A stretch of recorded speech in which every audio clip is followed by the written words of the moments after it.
Welcome back to Low Emission Development to Achieve Carbon Neutrality and SDGs, the 12th International Greenhouse Gas Conference. We are going to start the session 1 right away. At session 1, starting with a presentation on the global trend, 3 countries' experiences will be shared overall.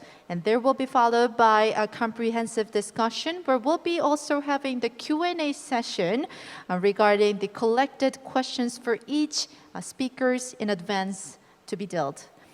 And at the session 1, we will be joined by the moderator, 2 speakers on site, and 2 speakers online. So to start the session, may I invite to the stage Mr. Gambold Basangjov and Dr. Oyun Sanjarsuren and Ms. Eun Hae-jung to come up to the stage.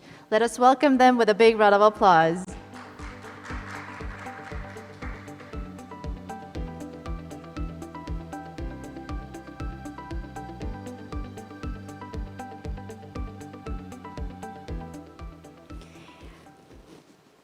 Yes, today at session number 1, Mr. Gambold Basangjov, the head of Sub-Regional Office for East and Northeast Asia, United Nations Economic and Social Commission for Asia and the Pacific, will be moderating our session. So let me now pass on the mic to Mr. Basangjov, please.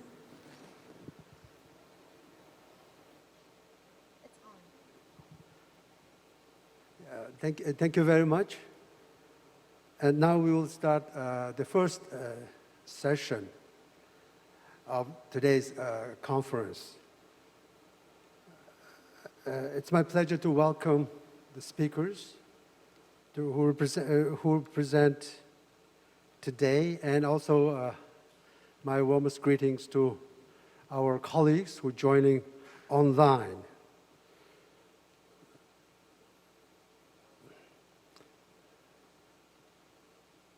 Yeah, the topic of the first session now is synergies in joint implementation of climate actions and the SDGs for recovery. The 2030 Agenda for Sustainable Development Goals and the Paris Agreement on climate change indeed are the historic cornerstone that established ambitious, universal, and transformative agenda and goals for all countries to move towards sustainable and low-carbon development pathways, which is possible only if it's equitable and just and inclusive. The both frameworks are indeed our widest multilateral efforts towards peace, prosperity for people and the planet, and now and into the future. Understanding of the interlinkages, multiple interlinkages between these 2 frameworks, and acknowledging the integrated synergies in their implementation is indeed very crucial to accelerate the progress on SDGs as called upon by Secretary General to achieve green and sustainable and inclusive recovery.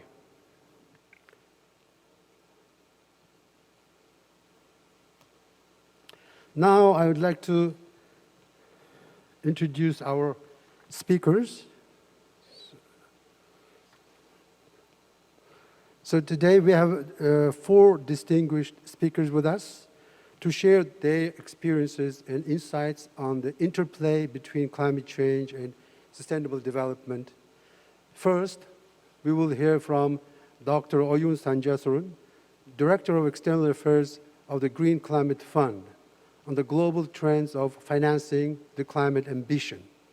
Then we will have 3 speakers who will share their country experiences on the climate action and actions on achieving the SDGs. His Excellency Thomas Anker Christensen, Climate Ambassador of Denmark, who is connecting online to share the Danish case of climate diplomacy. Followed by Dr. Mark Oliver Pahl, Secretary General of German Council for Sustainable Development, who will speak about his insights on sustainable development, climate policies and recovery plan of Germany. Lastly, we will have Ms. Yoon-Hwae Jung, Director of Green Transition, Minister of Environment of the Republic of Korea, to share ROK's experience on the Green New Deal and KSDGs. Then we will have a Q&A session. If time allows, I will ask each of the panelists to say a final word before we wrap up with our session. Without further ado, let's begin the session. So now I would like to ask Dr. Oyun Sanjasuran to come to the podium.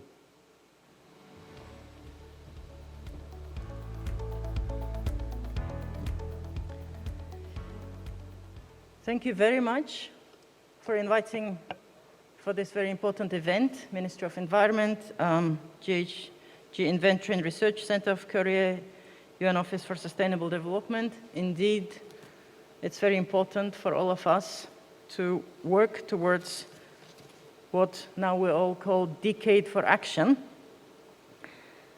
For SDGs, it's also a decade for nature and climate action. And I work for the Green Climate Fund, and especially in particular with climate, of course, we all know that there is a need to halve the emissions,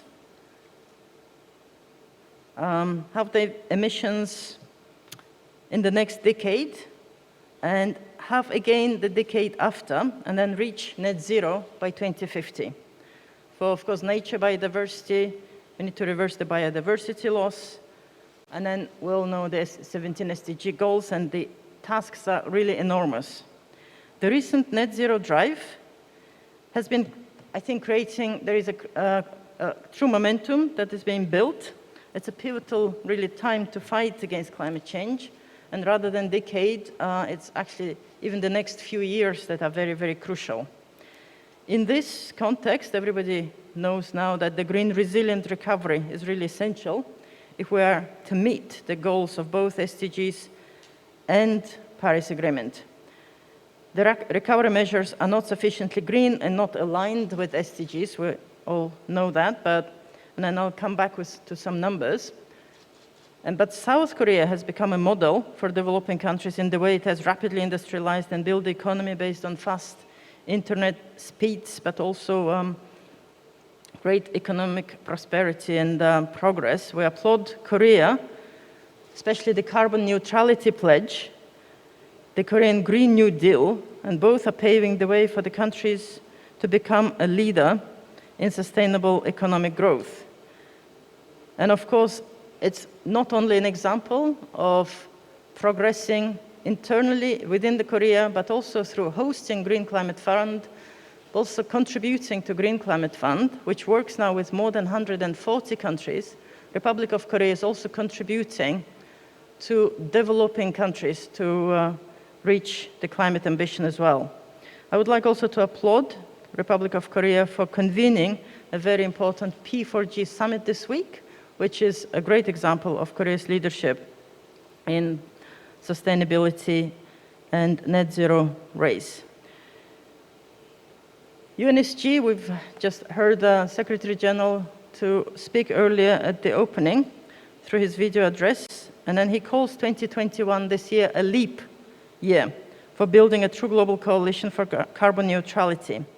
We're seeing both the political will building, but also definitely seeing the public support growing, especially with youth movement and engagement of the new generation. Net zero pledges by China by 2060, US, European countries, Japan, Republic of Korea, and then recently 123 countries have actually joined the race to zero. And as this slide is showing, it's actually not about tomorrow, somewhere in 2050. It's all the actions that needs to start today and have been going on until recently, but not sufficiently fast enough, not at the scale which is needed. Of course, I think the most important thing is that these pledges, net zero pledges, have to be translated into concrete actions by enhanced commitments NDC commitments by COP26 in Glasgow. The COVID pandemic actually brought unprecedented, of course, humanitarian and financial crisis, has taken now 3.5 million lives, driven the economies down, millions lost their jobs, which led to rising poverty. There is a risk of default in many countries, and especially in developing countries, and they are hit hardest. And these countries, developing countries, are also most vulnerable to climate change. At the same time, we know that we have to come out from the pandemic more resilient, build back better, and choose new path for growth and development.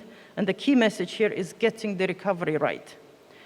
The unprecedented crisis also unleashed unprecedented measures and also freed unprecedented financial resources in trillions, and almost all of it is still in G20 countries. If you look at this graph, which is from the report which was delivered last year at Paris 5 session in early December, Paris +5 event in early December, it shows how the emissions have sort of reduced a little bit during different economic crises, and then they will just jump up again. But if we can get the recovery right, of course, there is still a chance that the drop in the emissions will not jump up, but then sort of slowly peak at some point by 2030, 40. But then again, it's very important that all the governments actually come up with green recovery measures. As of now, $14 trillion have been announced across the world for green stimulus measures, and as I mentioned, mostly in OECD countries. But if you look at the largest 50 economies, largest 50 countries, only 13% of those 14 trillion was directed to long-term so-called recovery type of measures, and the others were not long-term, sort of short-term, maybe support measures.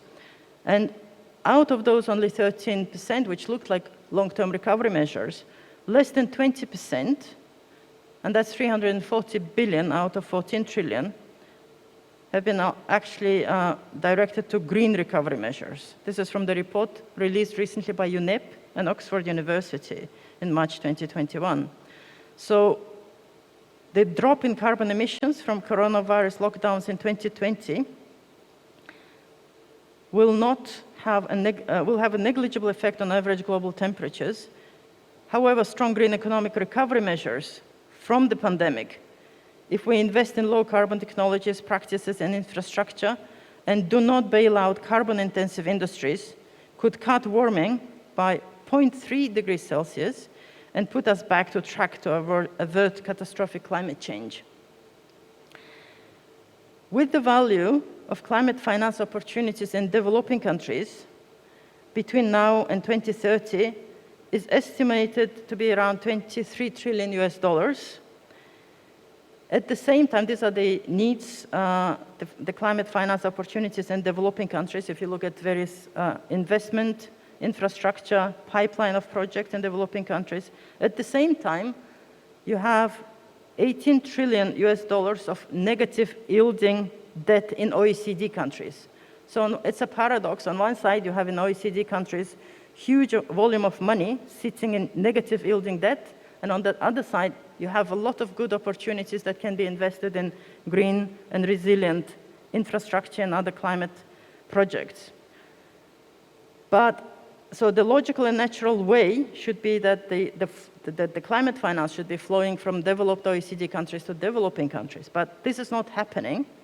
And this is because of the perceived risks. First of all, the green investment tend to have high upfront capital requirements, longer payback periods, and also have higher perceived policy, technical, and operational investment risks.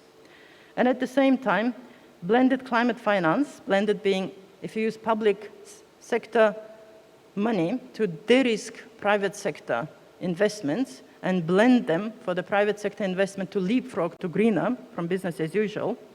So this type of blended climate finance so far mostly benefited high and middle income countries and largely bypassed by LDCs, seeds, and also catalyzed private investment mostly in mature technologies, but haven't really been invested in adaptation. So that's why it's very important to leverage investments such as from Green Climate Fund, IDA climate funds, but also from development banks, from public investments to unblock the barriers to transformative climate investments. The needs for green sustainable investments are huge, but they can also bring returns. So the solution, the way forward, is to innovate. And I would like to show you the transformative approach that we have undertaken at the Green Climate Fund. One, in policy and regulatory innovation, transformative planning and programming. If we are planning for SDGs, we need to integrate also climate NDC planning. We also need to integrate COVID-related stimulus measures, but COVID-related planning also into both climate, SDG, and other planning, so that there can be, so that the policies can achieve both SDGs and Paris Agreement and give co-benefits to COVID-related measures as well. And there are some calculations that if one captures the multiple wins through the integrated planning, we could reduce total required investment by up to 40%. The other is, of course, innovation in institutions, capacity strengthening, green resilient recovery measures that are also integrated into NDCs and stimulus packages. Innovation in technology and also financial innovation. What we mean by financial innovation is in usual ODA, but also with MDBs, usually it's either small technical assistance grants or concessional loans, and mostly working with public sector, with governments. But I think it's the time when the whole of society approach, where public, private sector, civil society, everybody works together. And for private sector to be enticed, motivated, to be brave to invest in low carbon and green investments, public sector has to de-risk their investments. So GCF, for example, come up with a lot of innovative financial instruments, and it's not if we work with private sector, 40% of our volume of investment goes to private sector. We don't only give concessional loans, we also give first loss equity, anchor investment, guarantees. We're also thinking of maybe working for domestic currency risk guarantee and maybe for domestic currency swap investments. So it's very important that the climate finance, sustainable finance also de-risks the private investment, private sector's investment as well. I will not go further. I have shared with you in my presentation, which is in the booklet, some of the examples of projects that we're undertaking. And by catalyzing, as I say, investment not only in private sector, but also at the subnational level, it's not very easy to actually access finance for cities, for regions, for provinces. So this is also one of the innovations.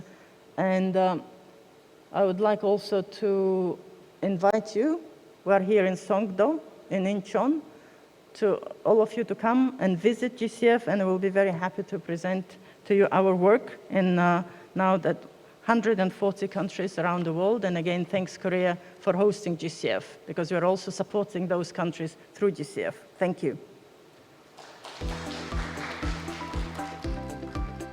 Thank you, Dr. Oh Yoon.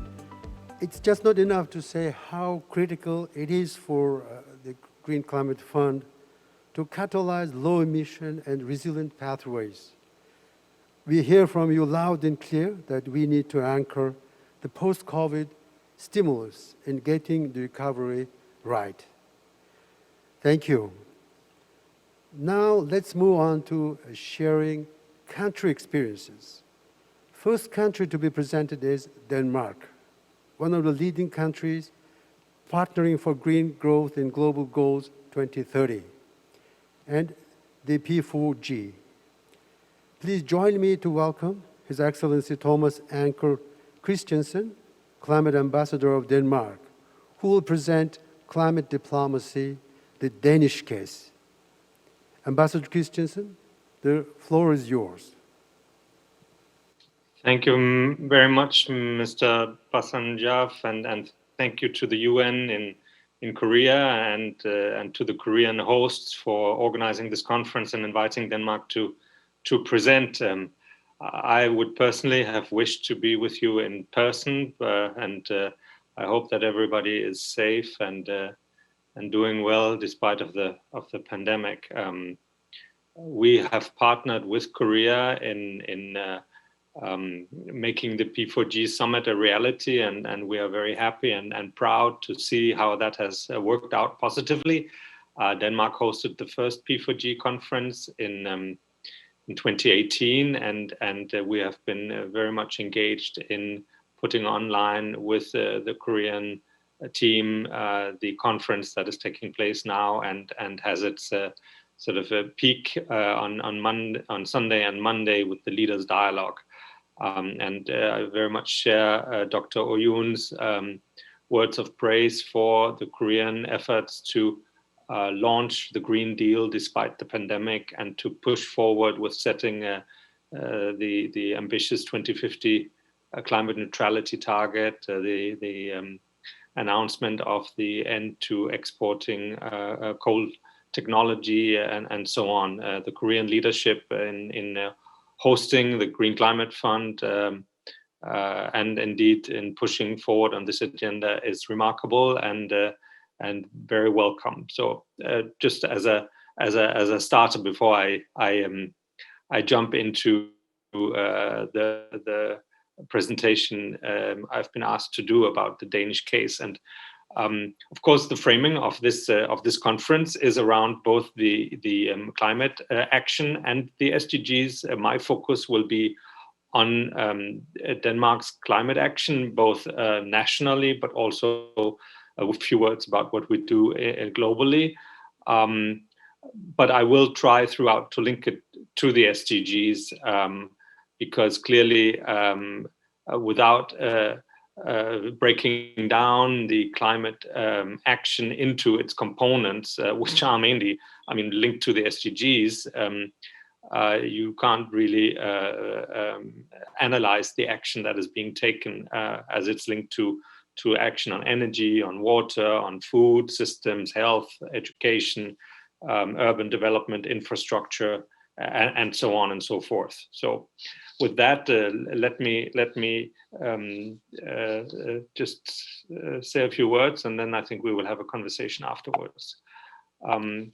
The point of departure for Denmark is really the analysis done by the IPCC that with the pledges done in Paris 5-6 years ago, the world was not on a pathway to staying within the goals of Paris, which is 1.5 to 2 degrees. And with the latest IPCC report, there is now a position coalescing around the fact that we need actually to stay at 1.5 degrees in order to be in the safe zone, so to speak.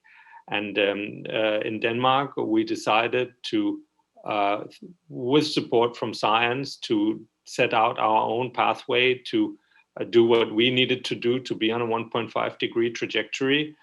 Though the world is on a 3 to 4 degree trajectory, I would also echo Dr. Oyun to say that with the pledges, with the drive for 2050, we look as if we might be heading more towards the 2 to 3 degree scenario, although many countries still have to translate their 2050 pledges into short-term plans, NDCs for the 2030 timeframe, and we're really looking forward to the Korean 2030 NDC. I think President Moon has said that it will come before COP26, maybe later this year.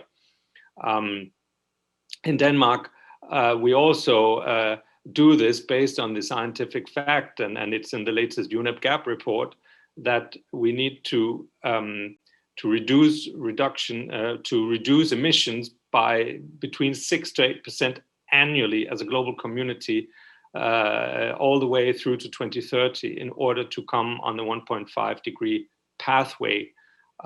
6 to 8% is what it looked like we would be reducing emissions as a global community last year, when the pandemic was worst, had its worst impact on the economy. But with the bounce back that we're seeing now, this will be a blip, and we can't lock down, shut down the world as we did for a period last year. Over the next 10 years, that's not an option. So a major economic transformation is needed, not only in small countries like Denmark, but around the world in the major economies. In our experience, we have decoupled our economic growth and from both energy consumption, but also from greenhouse gas emissions.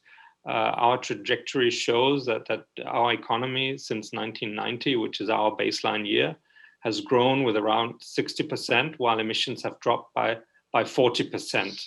And the new target set by the new Danish government 2 years ago was to move to a 70% target by 2030. And this target, which was defined politically in a broad political agreement, was then adopted into law a year ago, early June 2020. And with that law came a few implementation tracks, but also an annual cycle of transparency and accountability. And I just want to spend 1 minute on that, because that is quite maybe interesting for other countries. So by law, the Independent Danish Council on Climate Change every year in February has to come up with recommendations for actions for the next budget year of the Danish government. And in April, the Danish Energy Agency has to present in Parliament an inventory and projections of the impact of the actions taken in the past year, which then both of these reports then has to lead to a climate action plan that the government has to present in Parliament in September, that both has national action, but also what we will do globally as part of both the multilateral and bilateral cooperation. This plan has to then feed into the national budget process. Our national budget is adopted in December, and then you have the sort of government priorities agreed by Parliament for the next year, and then the cycle starts all over. This cycle has to run its course every year for the next 10 years. And it's sort of a radically transparent, radically accountable cycle that we have committed to. A few more words on the actions. 70% reduction by 2030 is the new mandate. As I said, we have already done 40%, so we need to do another 30%. It's also the political agreement that we need to reach 50% in 2025, that is in 3.5 years, and climate neutrality in 2050. Under the law, Parliament, the government has presented plans, and Parliament has negotiated and agreed on tracks on both buildings, energy and industry, waste management and circular economy, road transport, and currently negotiating agriculture and taxation. And for each of these tracks, specific actions have been defined and in a way reorganizing the economy of each sector. And for example, for the energy track, the decision is that we will fully decarbonize energy and power production by 2028, maybe a bit earlier, depends on when we shut our last coal power plant. But then once that's done, we will construct another maybe 10 gigawatt, which is more than 100% of our current peak demand in electricity, we will construct probably 10 gigawatt of offshore wind in a new energy island off the coast of Denmark, with the purpose of both being able to export green energy to our neighbors, but also to have excess energy capacity to produce green hydrogen and liquid synthetic green fuels for shipping, aviation, heavy industry. And by doing that, we ensure that we both have the energy capacity we need for the future, but also that we create the green hydrogen capacity to move forward, and we create a framework for Danish business and the green tech sector to move ahead and stay at the forefront of global green tech business. And I'll come back to the role of businesses in just a second. As part of the push, the government has also developed a climate action strategy for our global efforts. That is a whole of government approach coordinated between 8 different ministries. I chair the committee that is doing that, and we also have an integrated implementation through our embassies, but also through government-to-government cooperation, and that also involves working very closely with Danish business around the world. On the business side, the government has created with the private sector 13 private climate partnerships. All the main sectors in our economy, they are focused on the contribution of business to the 70% target. Each sector has defined their own action plan. What can they do on their own under current regulation? Where do they need better regulation from government, better legal frameworks, better also maybe at EU level, or where do they need us to push for tougher regulation at a global level, for example, in shipping at the IMO. But then also, as a third, where could they do even more if the incentive structure was right? So we are. This is not only a government effort; it is a whole of society, hand in glove with business, and the business partnerships are very eager also to engage abroad. For example, the energy partnership is led by Ørsted, the Danish green utility that is also active in Korea, and we do this sort of, as you could say, that's a way to do transformative industrial policy for the climate age. The areas of excellence, wind, data centers, bioenergy, power to X, but also carbon capture and storage are some of the focus areas that we are working in, both nationally but also internationally. In the global strategy, we both focus on working with other governments on increasing their ambition, but also with 16 governments on how to reduce their emissions in energy transition, especially when it comes to scaling up renewable energy, integrating it into the grid, creating the right circumstances for bringing online renewable energy without losing energy security. We have on windy days 100% wind energy in the Danish grid with a 99.96 energy security. So in many countries they believe that that cannot be done, but we have done it, and the Danish engineers are eager to share that experience with their peers in our partner countries, including in Korea. In our strategy, we also have a strong focus on climate adaptation for the more vulnerable communities, and we are currently in Parliament negotiating our future development strategy, and there's a strong political will to focus more on adaptation, but also to increase the overall funding for climate and SDG-related cooperation. That will be finished within a few weeks, hopefully, and will be a strong contribution of Denmark at COP26 in Glasgow. We are also working with the Danish financial sector, with the Danish pension funds, the institutional investors, They made a pledge 2 years ago to invest $50 billion over the next 10 years around the world.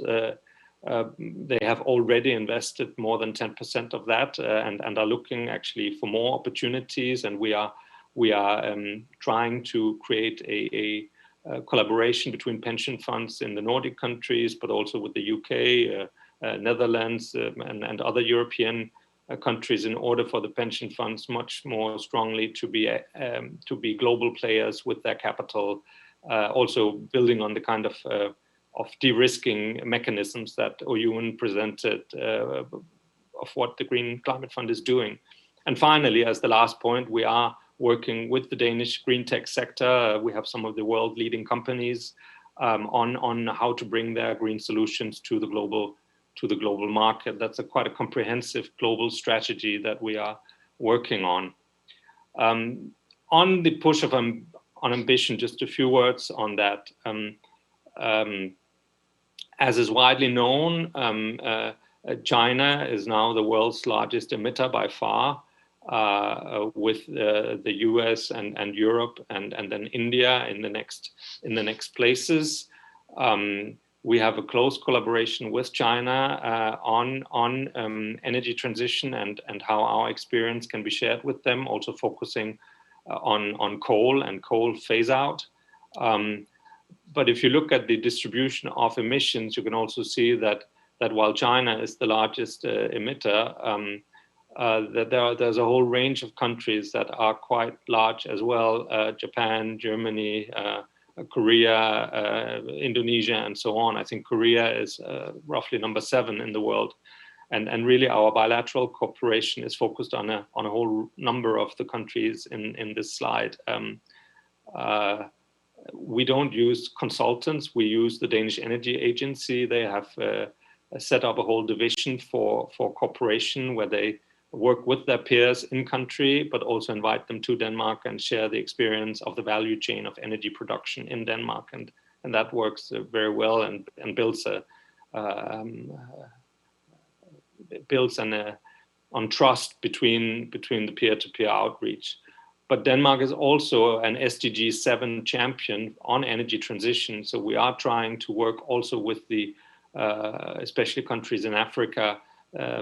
In Africa, except for South Africa, the emissions from the rest of sub-Saharan Africa are less than 0.5%. But clearly there's a need to ensure that they leapfrog from very low energy consumption and energy use to renewable energy without going through a fossil phase. Fossils are more expensive and in many cases actually take a longer time to construct than renewables, and we think that is doable. Focus, of course, is on carbon dioxide, but also methane and NOx. Main sectors, electric power generation, but also the industrial processes, but also nature-based solutions. We have a clear focus right now on coal, since coal is the largest source of climate change, and emissions from coal are the ones we need to attack most radically, as also mentioned by the Secretary General.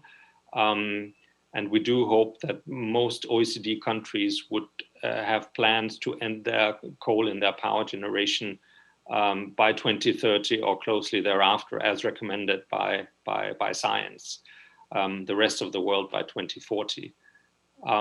When we look at the 2050 scenario,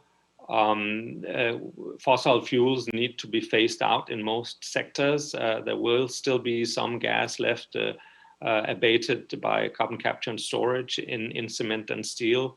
And our technology development, but also the work we do with our private sector is very much focused on driving that transition. Let me end here and thank you very much for your attention. Thank you, Ambassador Christensen, for walking us through the detailed program of Denmark's global climate action strategy And more importantly, for approaches and leadership, global leadership, Denmark has taken. Indeed, no one should be left behind in the race to zero. Let me now invite our next speaker, Dr. Mark Oliver Paul, Secretary General of German Council for Sustainable Development, connecting online to share with us intervention with insights on sustainable development, climate policies, and recovery plan of Germany. Dr. Paul, the floor is yours.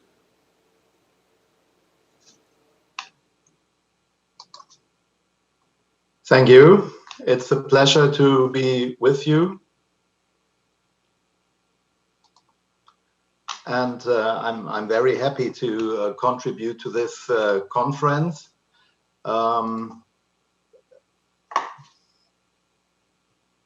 I hope you can see my presentation, and I'm impressed by the contributions from different international and national actors in Korea to bring forward sustainable development and climate protection at the same time. And I would like to elaborate a little bit on the German example.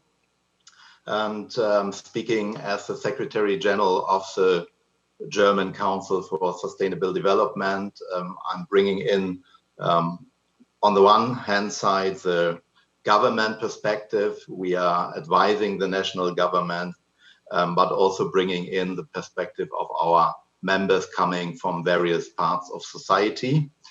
I will elaborate my contribution in different stages, starting with the German National Development Strategy for Sustainable Development, our role as the Council, and then coming to the details of the synergies between sustainable development and climate protection. First, I would like to introduce the German National Sustainable Development Strategy to you, which is already 20 years old by this year. So it was started before the Rio +10 summit in 2002.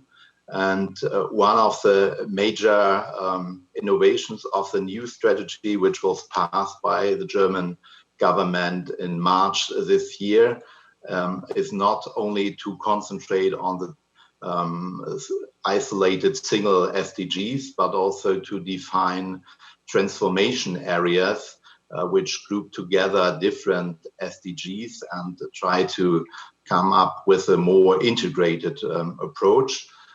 These transformation areas also comprise the topic of climate change and energy transition as one of the major topics for sure, but it also tends to work on the synergies between climate change and, for example, circular economy, biodiversity, but it also tackles the social questions which come together with the transformation necessities we are discussing about. So this kind of integrated approach, which also includes the consequences of the pandemic situation we face all over the world, is the new innovative approach of the German strategy.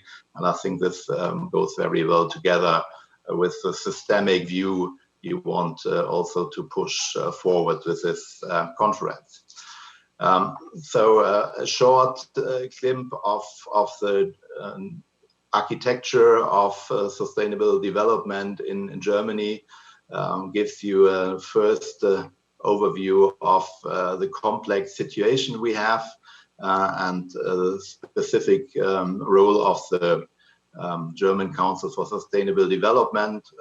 As I already told you, we are advising the government on the one hand side, but we are also addressing the general public and have our own pilot project on the ground in the regions of Germany, in the local communities. So we are not only in theoretical advice to the government, but also in practical work on the ground. Our council is composed by 15 members nominated by the German Chancellor Angela Merkel, and many of the members have a similar background than the stakeholders you invited to address the conferences this afternoon, coming from the business sector, coming from civil society, but also from the academic sector, and even youth organizations and local municipalities.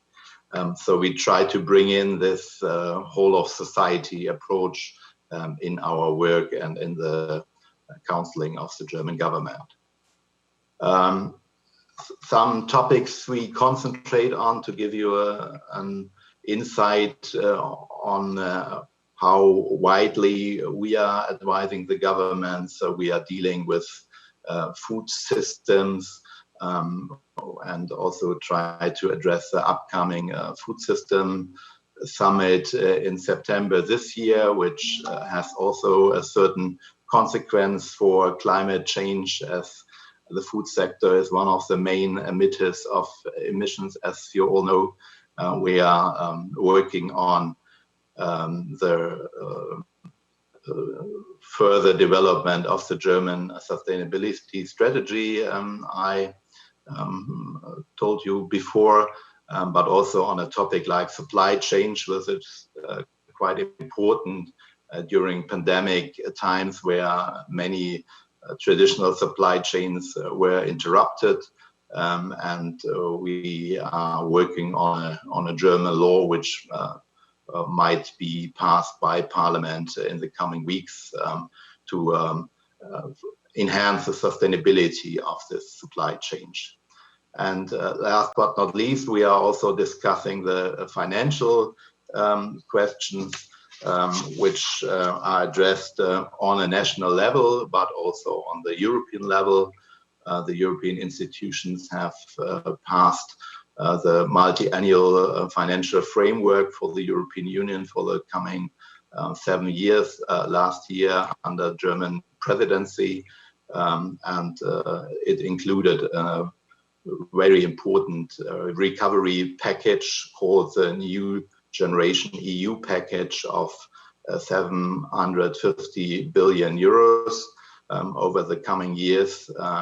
And this is also quite important for the transformation process. But we are also working on the international level and recently published a study where we compare the work of different sustainable development advisory bodies all over the world in the context of a so-called Global Forum for SDG Advisory Bodies. We are currently coordinating as a German council, and we try to find good examples which can be followed all over the world to bring forward sustainable development. And I would really laugh when Korean actors could also take part in these activities. I understand that you have a lot of international activities up and running.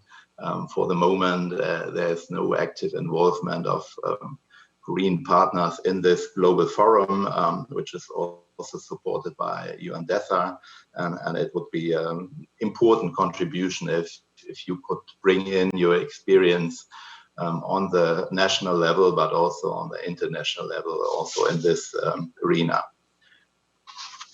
Now I would like to concentrate on the trade-offs between sustainable development and climate protection. As I also told you, climate protection is one of the major topics of the German Sustainable Development Strategy. it was from the beginning 20 years ago, but it's even more important today with this new transformation areas I also introduced already. And one of the topics is the monitoring process. Also, the colleague from Denmark already introduced for the Danish climate strategy. This is of overall importance also for other sustainability topics, not only to set targets, but also to monitor whether they are fulfilled and to introduce new measures if there's obviously not enough done to reach the goals. We call this off-track indicator system, and this is important for many parts of the energy transition sphere, for energy productivity, but also for the primary energy consumption, which is not really going down fast enough currently, and also this is clear to everybody for the gas house emissions. What we have seen in the last years is that in 2019 we have passed the first German climate law, which then codified the German goals in a law by Parliament, which gives the whole topic a more clear framework for also investments by the private sector. We have seen already before the climate action program with measures for all kind of sectors, energy, industry, mobility, but also agriculture and the building sector. What Germany is very famous for, I think, internationally, is our Renewable Energy Act, our feed-in strategy, which started already very early and has been copied by many other countries in the world. But we are currently working also on renewing this act and the whole legal scenery, because it got a little bit too complicated over time, and now we see some kind of restrictions on further installations for renewable energies, and we try to unblock the potential we see and the necessity we see for increasing our renewable energy production. We are not as active as Denmark in the offshore field. We are more concentrating currently on onshore and photovoltaics, but also offshore is also a possibility. We have decided in Germany in the last 2 years phase out of coal, but this will mean that after the current plans, only by 2038 the last coal-fired power plant will be shut down. So when it comes to ambition, the colleague from Denmark talked about 2030 as a goal advised by the academic world, and I can really share this view, but the current political reality is that there was not enough consensus also with regard to the social consequences of this phase out for specific regions in Germany to do it faster. But we will have an election in Germany in September this year. Angela Merkel is stepping down. That's already decided and declared by her.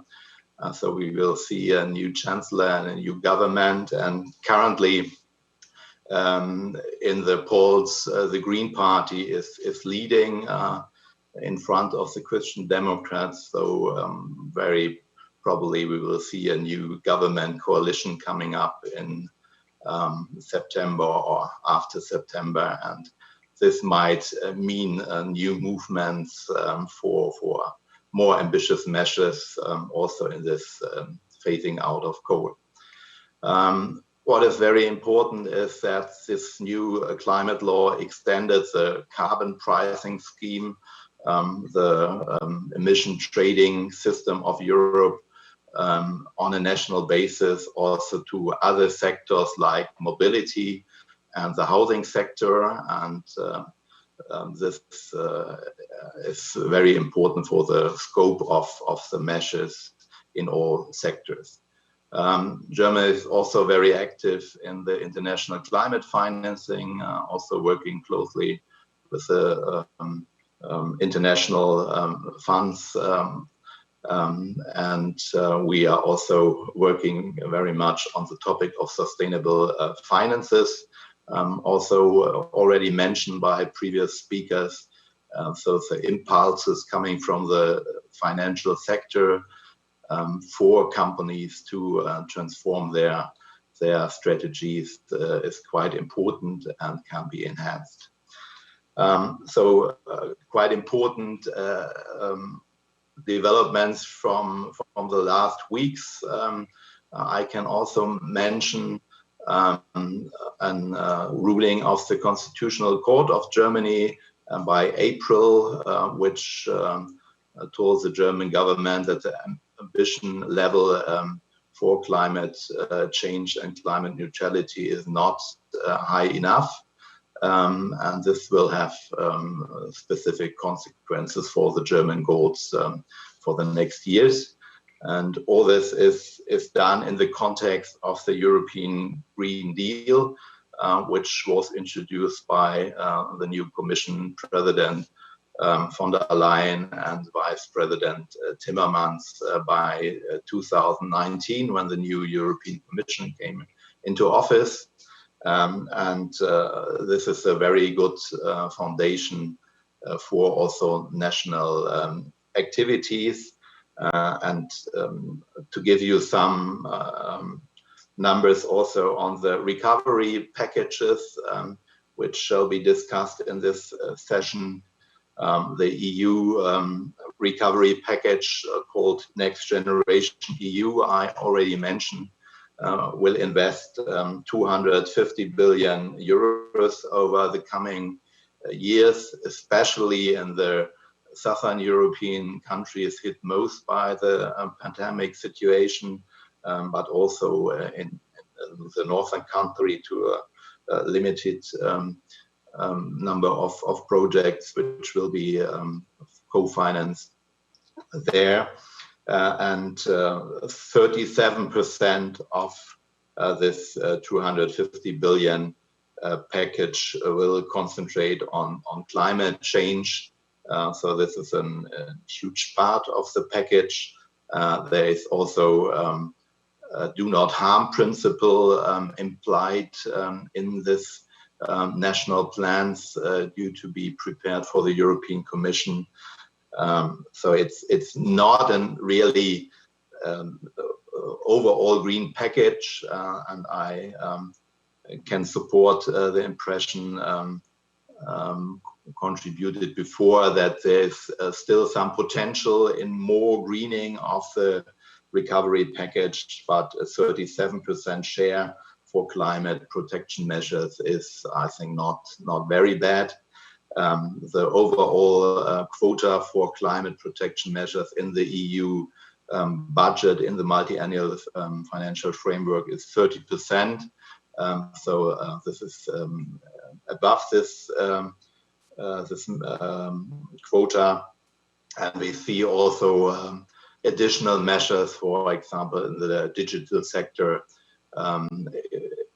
which are also part of this Next Generation EU package, which can also support sustainable development, in my view. For Germany, I can inform you that the German recovery package comprised 130 billion euros, It was announced summer last year, so after the first phase of the COVID-19 pandemic. And this package includes a so-called future fund of 50 billion euros. So this is also a quota of around 35% of the overall package. This future fund includes, on the one hand side, climate and other green investments, but also investments in the digital sector. So also there we see some more potential for greening the industry, for more green investments stimulated by the federal government. But on the other hand, we do not see harmful subsidies for the environment and for the climate. We have seen, for example, 10 years before in the package, in the recovery package after the financial crisis, where we saw purchasing schemes for combustion engine cars, etc. This is not part of the latest package. We do only see subsidies for e-mobility there, and investments in the infrastructure for climate change. So there's at least some progress we can see. When it comes to the general trends and the targets, I can see you in this graph that we are currently not on the right track. If you see at the blue colored part in the center of this graph, that's the current status of climate protection in Germany. But you can see when you go to the green graph, which is a 1.50 degrees pathway, that the new targets which came up after the Constitutional Court ruling of April, I already informed you about, that we are quite close now to this pathway on the theoretical level. So the current status in Germany is minus 40%, like in Denmark in 2020 under pandemic conditions. The original target in Germany for 2030 was minus 55%. And now the government has proposed, and it will be adopted in Parliament probably today, to go down to 65% by 2030. But also this is combined with climate neutrality, carbon neutrality goal of 2045 and not only 2050. That's very ambitious, and we are currently lacking a little bit the measures to reach this goal. But that is also part of our work as the Council. So we are working together with the leading scientists of Germany, the National Academy of Sciences, Leopoldina, and presenting in 2 weeks' time a report how to reach climate neutrality. We are concentrating on a CO2 price, which needs to go up. We need an extended emission trading scheme also on the European level. We need an increased building of renewable installation and stable investment environment for the industry to transform. We are also working together with the World Economic Forum, which has initiated a project called Climate Governance Initiative, to concentrate also on informing non-executive directors of companies to align business models with climate policies. And we would really like to see also a Korean contribution there. The World Economic Forum wants to bring in all G20 20 countries, and I was very impressed by the contribution of the Korean Business Council on Sustainable Development, and I'm absolutely sure that you can bring also some fresh ideas in this initiative on the international level. To sum up, what are the challenges currently to be seen in Germany, but I think also internationally, is that we need to have a systemic view, not only on climate change, but also on the consequences for other parts of the economy, but also the society, and topics like hydrogen, already mentioned by other speakers, strengthening the circular economy in the context of the economic recovery, are also very high on the agenda in Germany. Thanks a lot for your attention, and I'm pleased to also take part in the discussion round later. Yeah, thank you, Secretary General, Dr. Paul, for sharing with us your insights from the German Sustainable Development Strategy, well structured around the German Council for Sustainable Development. And it's very encouraging and inspiring to learn about the role, especially on the monitoring and focusing on the off-track indicators, and also the Constitutional Court ruling on sustainable development and climate action. And thank you. And now, last but not least, let us warmly welcome our last panelist, Ms. Yoon-hye Jung, Director General for Green Transition Policy Bureau, Ministry of Environment of the Republic of Korea, to share with us Korea's Green New Deal and Korean Sustainable Development Goals, KSDGs. Ms. Yoon-hye Jung, the floor is yours. Thanks for the kind introduction, Gang-board. I'm very honored to have an opportunity to speak on behalf of the government of Korea to present the Korea's Green New Deal and KSDGs. And I'm also very happy to see my old friends, colleagues of UNOSD, where I worked for around 4 years before I came back to the Ministry of Environment. Now I'm Acting Director General for Green Transition Policy Bureau. As the Minister mentioned in her speech, the concept of the applicable to all of Paris Agreement and the principle of leave no one behind of Sustainable Development Goals are two different sides of the one coin. But only recently, synergies between the Paris Agreement and the Sustainable Development Goals are fully discussed and internationally and domestically. As you know, this event is being held on the occasion of P4G. P4G means Partnership for Green Growth and Global Goals 2030.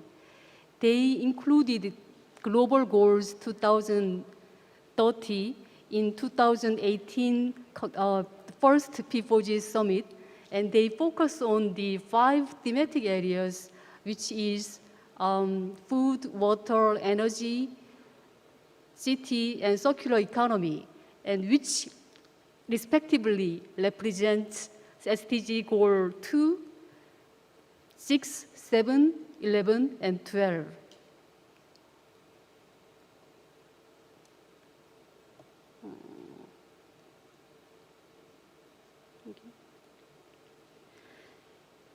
I'd like to briefly talk about the Korea's Green New Deal, which was launched as a part of the economic recovery package. Then how this Green New Deal are related with the KSDGs, Korean version of Sustainable Development Goals, and the ways to enhance synergies between the implementation of the Paris Agreement and the SDGs.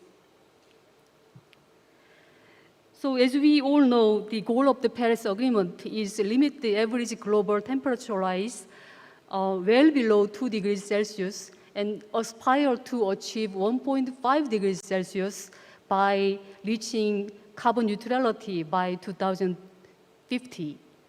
And Sustainable Development Goals is about 5 Ps: people, prosperity, planet, peace, and the partnership. And these two internationally agreed agenda aims for the same thing, sustainable future. Last year, we experienced global pandemic of COVID-19. And this, interestingly, make people realize how vulnerable we are in terms of not just for the health, but the environment and climate crisis.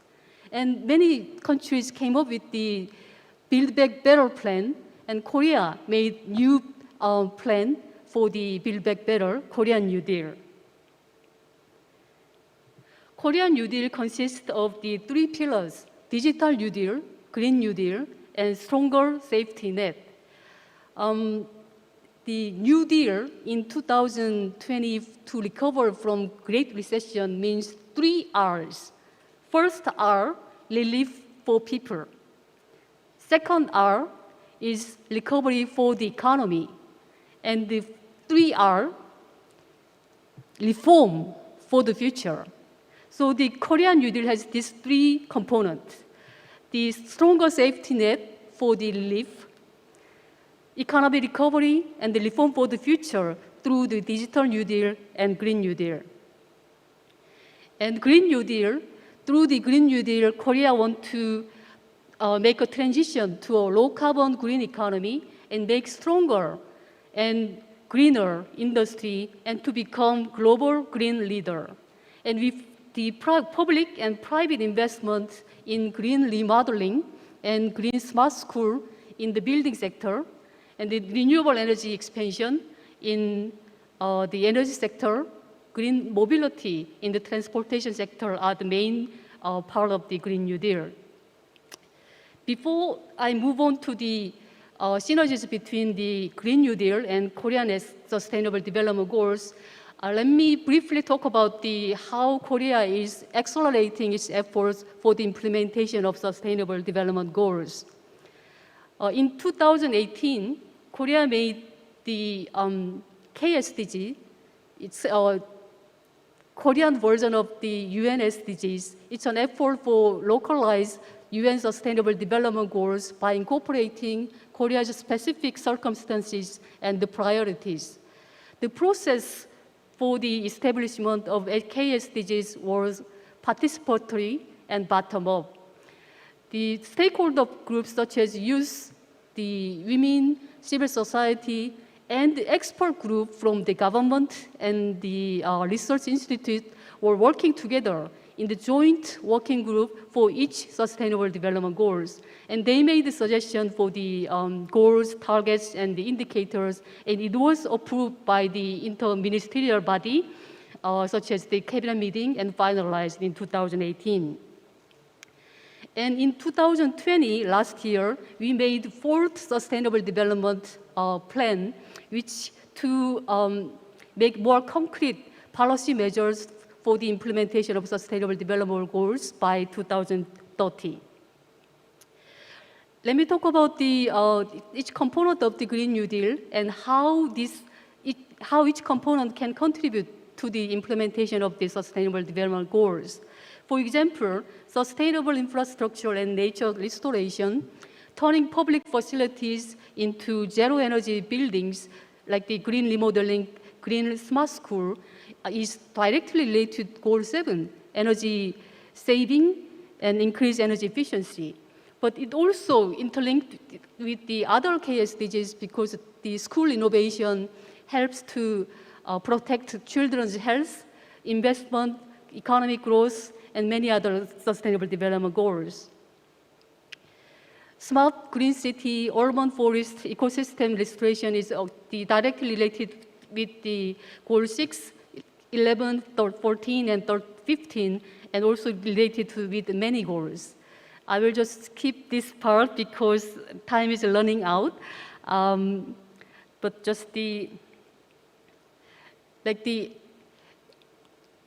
expansion in the renewable energy through the wind farm and solar farm is directly related to the goal 7.2, increase the generation of clean energy, but it will also help the farmers for the diversify their income source and increase the competitiveness of industry and economic growth. So I will skip this part. So in a snapshot,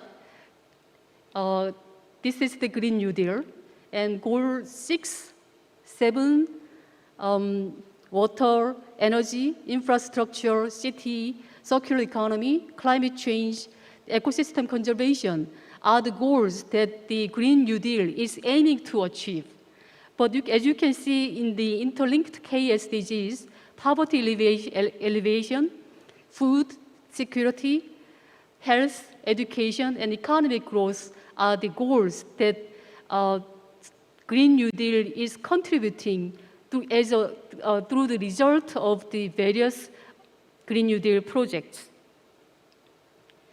Let me conclude with a few thoughts regarding the synergies between the climate action and sustainable development goals. Many countries, including Korea, include the green component in their economic recovery packages. However, it's not enough.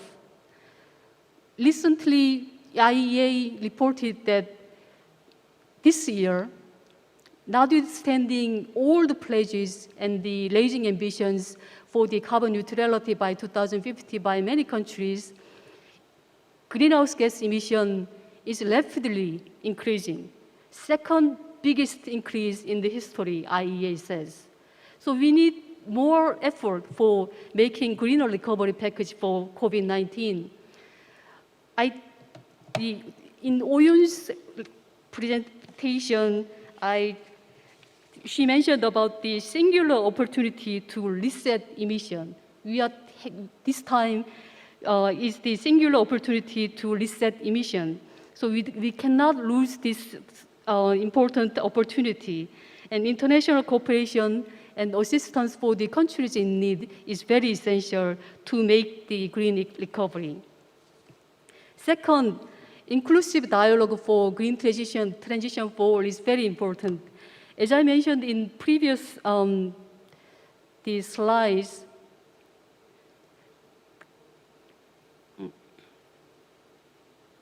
yes. Unfortunately, the preliminary research doesn't show that you can see the missing out sustainable development goals, like the goal 5, gender, goal 10, inequality, goal 16, peace and justice, goal 17, partnership. Of course, it is included in the other part of the Korean New Deal, such as the digital New Deal and safety stronger net, but we need to make green transition make it more just transition. Let me go back to this part. I also think the aligning green recovery package and the sustainable development goal is very important. Last year, local government made a lot of the Green New Deal plan, and they made a link for their Green New Deal plan with the specific sustainable development goals. Why? Because it is a better concept, it is for better reception from the citizen. People need to know emission reduction in specific sector, how this can benefit their daily lives, such as the health, more jobs, and more better city, greener space, so on. And finally, good practices for synergies is very important. In 2016, Korea shut down coal power plants for the environmental reason. It was the historical shutdown. We tried to shut down these things, coal power plant, but it was not successful. But with the moms, the school teachers who are worried about the children's health because of the air pollution from the coal power plant, it became possible. So I think the good practice for synergies like the climate change, air pollution, health need to be replicated and promoted more. Let me conclude my intervention with this slide. We all aiming for the sustainable society, but collectively, if we don't reach the carbon neutrality by 2050, it is not possible.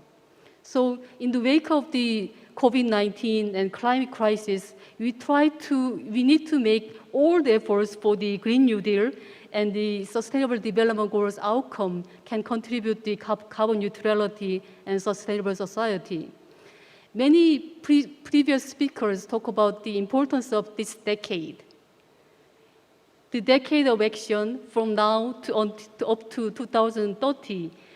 I hope this decade of action is time for green recovery and just transition. Thank you for your attention.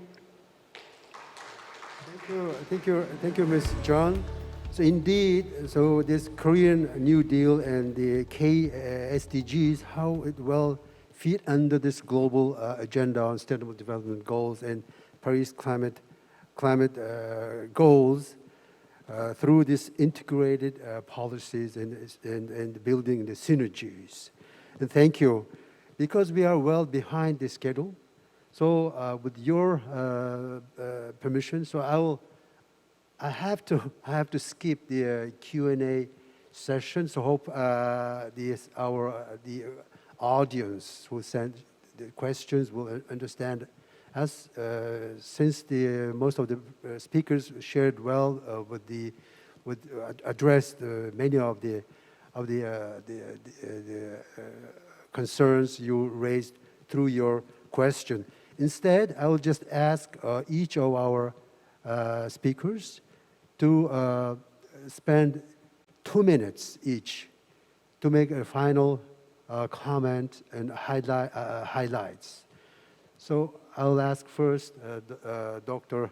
Oh-yoon, and then Ms. Jung, and then Ambassador Christensen, and last but not least, Dr. Paul. Thank you. So, thank you very much, Gambold. So we've heard very interesting examples from Germany, Denmark, Korea. What I wanted to say, Mr. Gambold, is that with SDGs, with climate urgency, the scale and time, it just may look very overwhelming, the tasks that are in front of us. And I think the imperative for us and the task for us is, how do we find the right places to intervene, the leverage points, because the tasks are enormous, and there may be hundreds, thousands of solutions, yet the resources, both of the finance but also human resources, are probably not sufficient. I think it's very important for us to find the leverage points that will, the small changes in this complex system of tasks, if they can bring the major shifts and transformational changes in the system, as the systems analysts say, this is very, very important. So I would like to propose to all of us, looking at the examples of Korea, Denmark, and Germany, finding the right places to intervene, right solutions, so that we don't have to go for thousands of solutions, but the key ones that will bring us the biggest result. I think this is very important, because everything is quite overwhelming, I think. But I think the ways forward are there with those examples. Thank you. Thank you, Dr. Oh-yoon. So now may I ask Ms. John to say your final. I think I made intervention quite long, so I just want to ask people to watch the P4G Summit. It is broadcasted online from 30 to 31st, and as I mentioned in my intervention, it is very informative and transformative action for the green growth and the global goals 2030.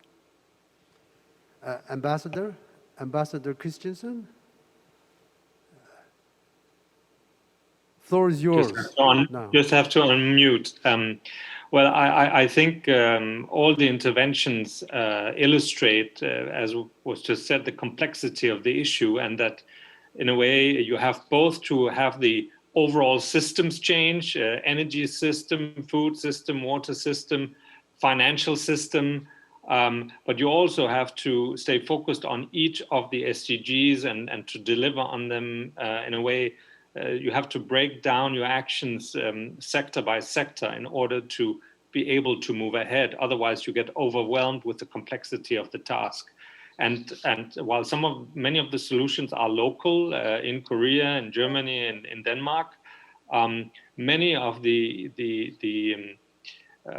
solutions are based on technologies and financial models that are generally applicable, and where, in a way, the size of the global marketplace is what also drives down the cost and the price and makes it affordable for governments, local authorities, and citizens to implement them. And it's that whole positive feedback loop that we have to scale up and speed up in the systems transformation, so that the solutions come online faster and at a price that's affordable, whether it's in energy, in transport, in agriculture, and so on and so forth. And compared to where we were 10, 15 years ago, we have come incredibly far.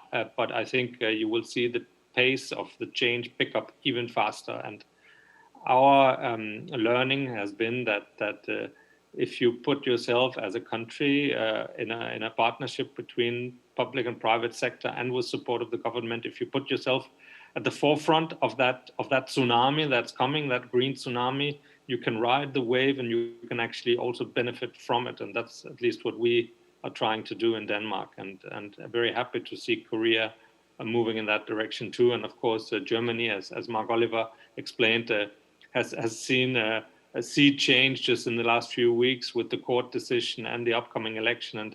And I think also from sort of public side has a push on both business and government to also move to the forefront even more. So I'm, in that sense, quite optimistic that we are actually finally making great inroads in taking action on ambition. Thank you. Thank you, Ambassador. Dr. Paul?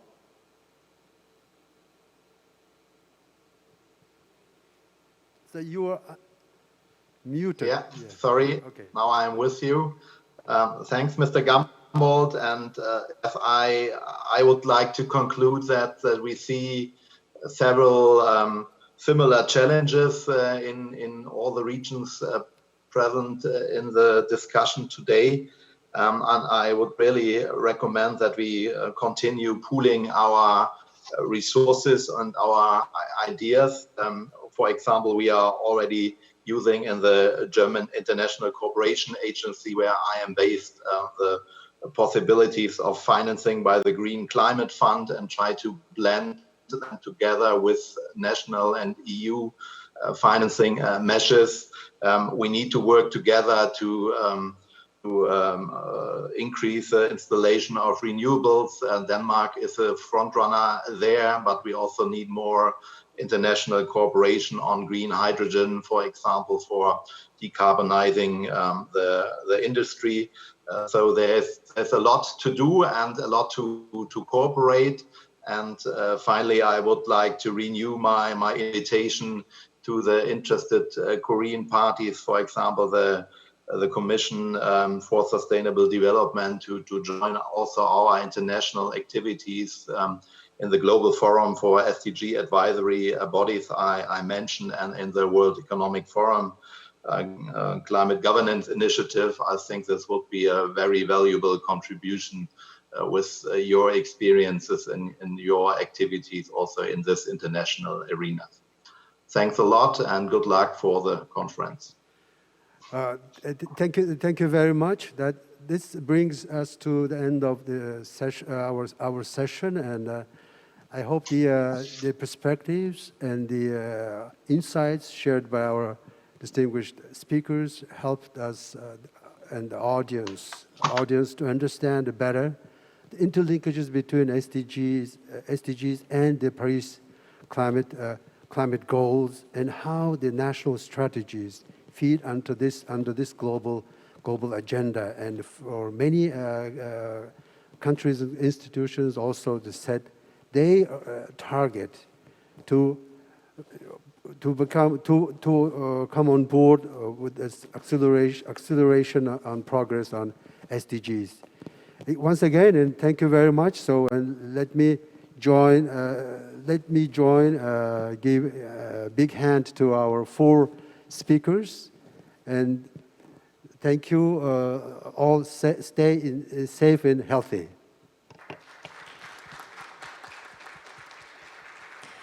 Thank you very much. Thank you very much. Well, thank you very much, everyone, for your attention and your participation throughout our session number 1.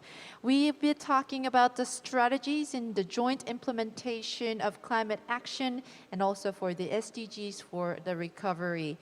Well, as mentioned throughout all the sessions, we were invited by 1 global trend report and also the 3 country cases overall. And so the key overall, I think, is innovation. We have to green the existing investment and also the secure new investment overall.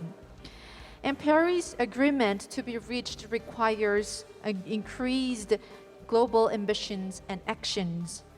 Denmark have mentioned that they want to become a frontier in terms of green transformation. And Germany also mentioned that it's making their pathway centering the German Council for Sustainable Development. And Korea also, through their Korea New Deal, the Green New Deal, they are making their way to the eco-friendly, low-carbon, and green economy. Well, this is the first year of implementation of the Paris Agreement, and we have to put all our effort in order to move forward and to achieve our goals by the deadline of 2030. So overall, as each country is sorting their efforts in order to achieve our goal, I think the future is very promising. So thank you very much, all the speakers, as well as Mr. Gambold Pasangjaf for leading the sessions.